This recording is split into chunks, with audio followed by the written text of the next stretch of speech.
Hey comic fans, this is John, host of Video Games in the World. Today's review is about Power Rangers Aftershock. This graphic novel is an immediate follow-up after the events of the movie. Now that the world knows of their presence, some praise their valiant efforts to save Angel Grove, others would beg to differ.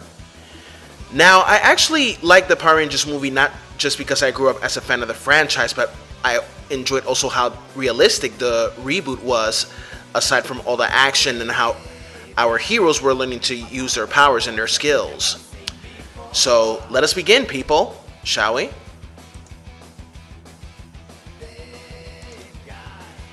It has been a week since Rita Repulsa attempted to obtain the Seal Crystal and destroy not only Angel Grove, but the world itself. The Rangers succeeded in defeating her, but still, her forces are scattered throughout town and its outskirts as well due to the gold dust traces left by Goldar's rampage. When the Rangers are not on duty, they wonder if they will have a shot at normal life. But then, a brother and sister on the run from law enforcement come into contact with Goldar's dust and become fearsome creatures. The Rangers must not only worry about their new enemies, but also the government as well. Ryan Parrott is the writer of the story of this immediate sequel to the movie, and I gotta say that he did a good job with the story on what happens after the movie.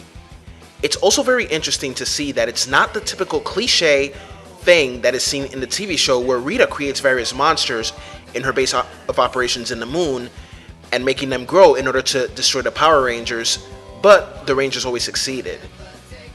However, these new enemies are created from the remains of Goldar's traces of dust and liquid. Parrott is also the writer of Star Trek Manifest Destiny. Good story, by the way, or so I heard. Lucas Werneck did a good job with the illustrations.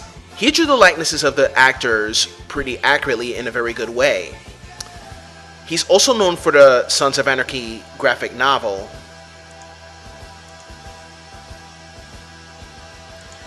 I think that this story was pretty good, and it also captures the essence of the characters of the movie.